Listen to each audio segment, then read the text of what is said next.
British rabbis were already aware in the 1840s that there might be descendants of the 10 tribes in the Niger Delta.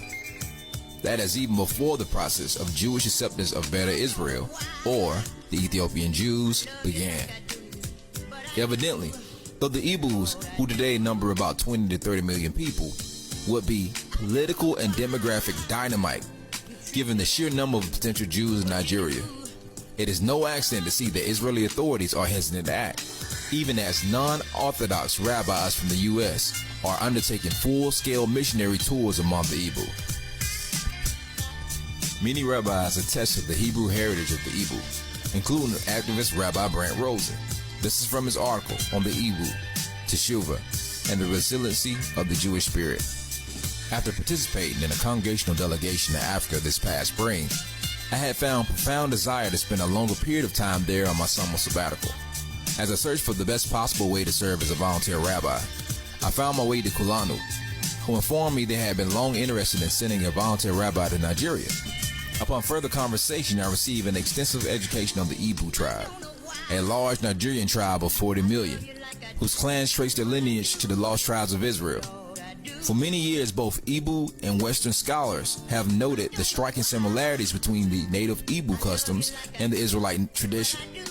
Today, the Igbo are almost entirely Christian, having been throughout missionized by the British, but they nonetheless retain a strong sense of kinship with the Jewish people.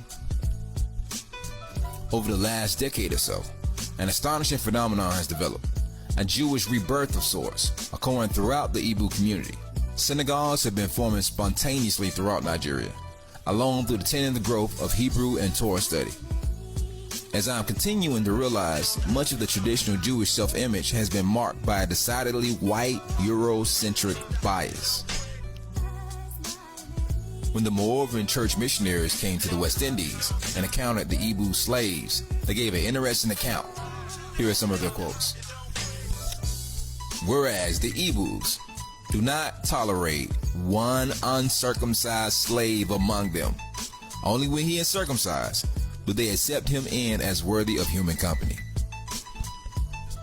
This is one of the most least known facts among the slave trade. See, there was more circumcised slaves than there were slave owners. And remember, the slave traders were Ashkenazi Jews. So even today, when we look at the numbers, as far as how many people are circumcised globally, there are more people per capita circumcised in Nigeria than there are in Israel or the United States. What is circumcision? Circumcision is the sign of the covenant that the Most High gave to Abraham and his seed.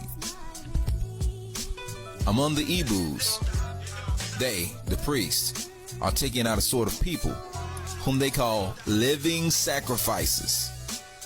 These very ones live celibate and without property and at the expense of others, and have the liberty to take from the others all of what they need, and nobody hinders them.